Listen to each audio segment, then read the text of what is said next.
नहमदुहु व नसल्ली अला रसूलिहिल करीम अम्मा बाद। आज मैं आपको वो चीज़ें बताने जा रहा हूँ जिनसे रोज़ा टूट जाता है। रोज़ा याद था मगर कुल्ली करते वक्त हलक से नीचे पानी उतर गया। कसदन मुंह भर के क़े करना या मुंह में ज़रा सी क़े आई और उसको निगल लिया। नाक कान में तेल डालना, हुकूना कराना, पीछे की तरफ से खुदा जो कराते हैं, दांत से निकले हुए खून को अगर वो थूक से ज़्यादा है निकल जाना, इससे भी रोज़ा टूट जाता है। जानबूझकर धुआं हलक में दाखिल करना, इससे भी रोज़ा टूट जाता है। भूल कर खाने पीने से रोज़ा नहीं टूटता, लेकिन इरादतन कसदन अगर खाया या पिया तो कज़ा लाजिम होगी और कफ़ारा भी।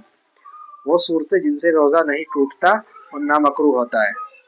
सर या बदन पर तेल मलना, सुरमा लगाना, आँख में दवा डालना, मिसवाक करना, खास सूखी हो या गीली, खुशबू लगाना या सूंघना, भूले से खा लेना या पी लेना, खुद ब खुद क़े हो जाना, खा ज़्यादा हो या कम, बगैर इरादे मक्खी या धुएं वगैरह का अलग से उतर जाना, सोते में एहतलाम हो जाना, इंजेक्शन लगवाना बशर्तिए के इस शर्त के साथ यानी दवाएं बराह रास्त जौफे बतन या जौफे दिमाग में ना पहुंचे।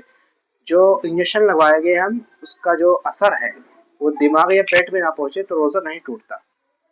अगर वो पहुंच जाता है इंजेक्शन का असर पेट के अंदर या दिमाग तक तो रोज़ा टूट जाता है।